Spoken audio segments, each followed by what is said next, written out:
Well, I was taking care of my little mom and daddy. I couldn't tour, so I would go and spend the night with my little mom and daddy, who are 79 and 81. I would go and stay with them, and they would have the thermostat on 82.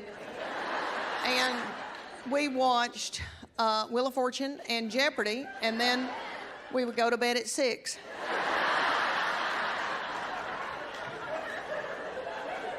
I had that thing about words and bad language because my little mom and daddy never said ugly words, ever. And there was never alcohol in our house until my sister was going to marry a little later in life, and she was going to marry this hoop-de-doo man. And when I say hoop-de-doo, I mean country club. Some country club people like to drink. So we all, to get her married off, started drinking.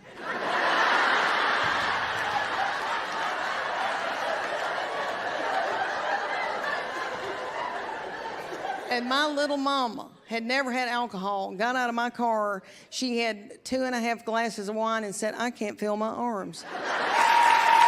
Thank you. I want y'all to know that I can dance. I am coordinated and I'm athletic. I really am. I can bust a move. I'm not good at math. I can't do math. But I can bust a move. But if I had to go to a club, this is how I would dance now if I had to go to a club.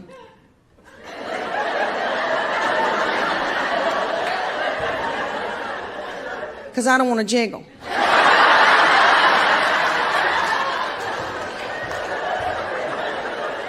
And I could see a man going, "What's that?" A man going, "Nothing. That's just a pre-cancer." All right, so me and my high school boyfriend would get out in his 79 Monte Carlo that was as long as this stage. And we would make out, and then I would go home to my precious mama, Lucille, and say, "Mama, I must have burned my neck on a curling iron."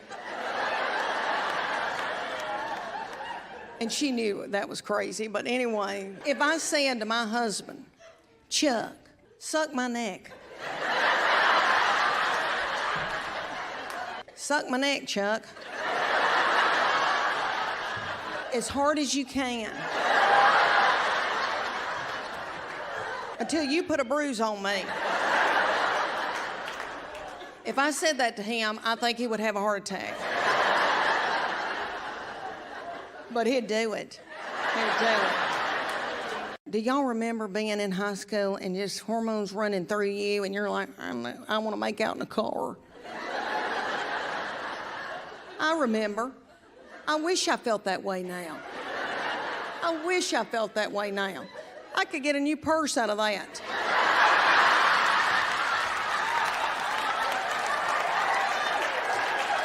My little daddy, all of my life, has been scared to death something would happen to me or my sister, and he would say, "Don't you dare get on a motorcycle." That was one of the things, and it would just scare me to death. I was like, "I'm not going to."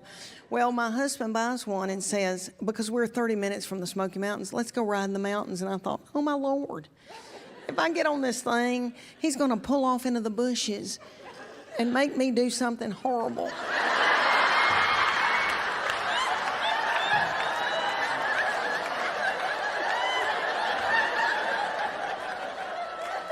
And I can't be scared and do it.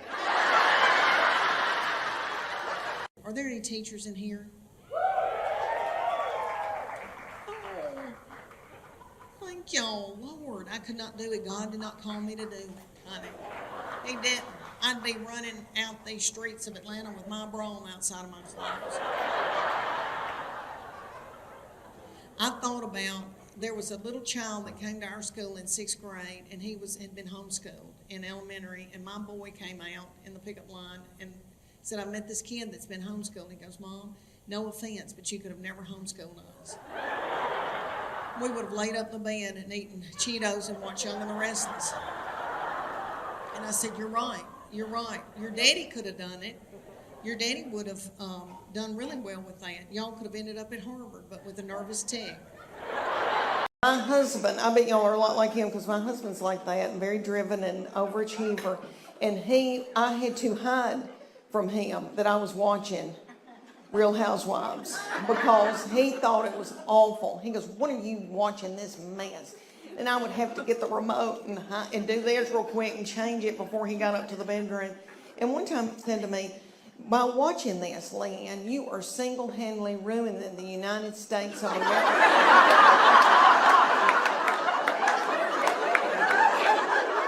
And I thought, that's a heavy burden to put on me.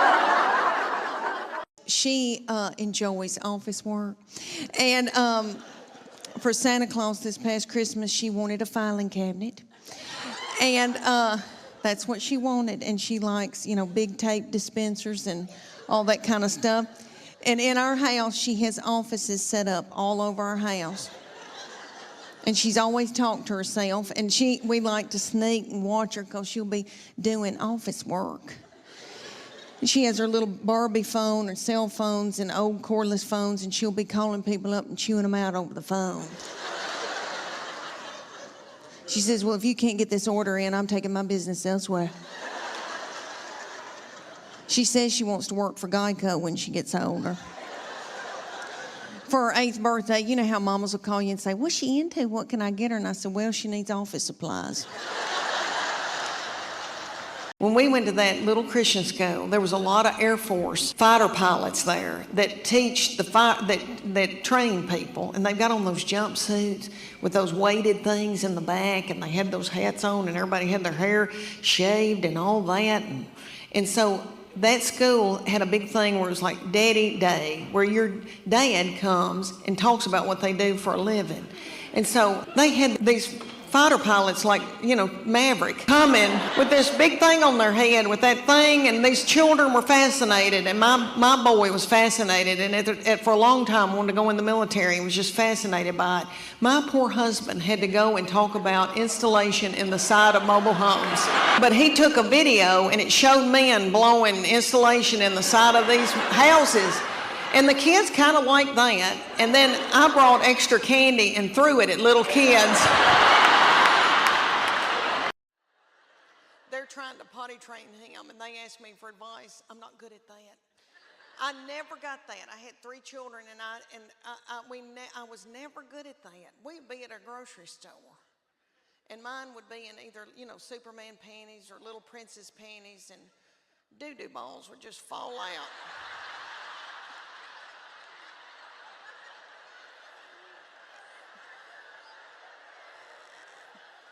At the grocery store. And I would think, did anybody see that? I don't have anything in my purse to pick it up with. Is some little child gonna think it's a milk dud? Just keep on moving, everybody. Just keep on moving. Okay, the 5 love languages. All right, me and Chuck Morgan in Sunday school class went on a retreat. And they talked to us about the 5 love languages. And it's written by little Gary Chapman, who is a doll and tiny and that man's probably getting in his 90s, and he does sit-ups every day. And that little thing, I got to meet him later, he was a doll. But anyway, the 5 love languages, if you don't know about that, you got to get it. There was a 5 love languages for your marriage, and then there's one for your children. And you need to get that. Everybody's got a love language. And you take the test. You got to read the book and take the test. If you don't read the book, I didn't. But you can take the test. I like to read books about Hollywood murder. So, anyway, you take the test, and then and your husband takes the test, and you find out what his love language is, and he finds out what your love language is. And if you find that out, then you can feed them their love language. And then, so I can feed Chuck Morgan his love language, and then his love tank feels full. If I don't, he could go to work and be at a water fountain, and some whore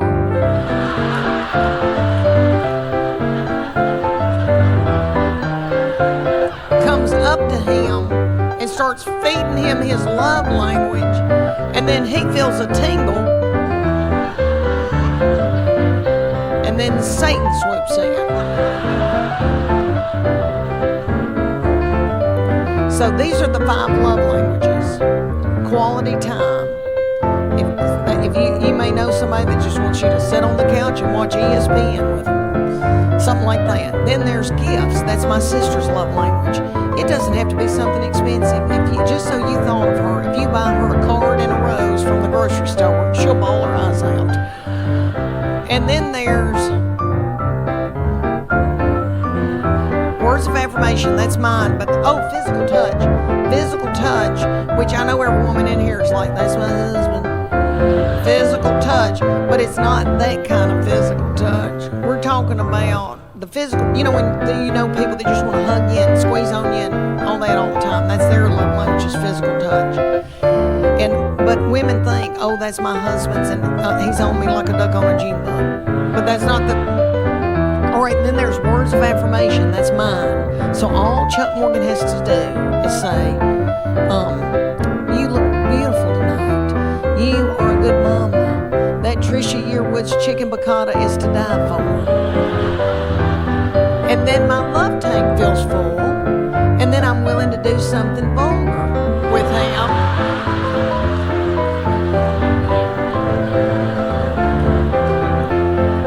And then he gives me money to get my hair highlighted.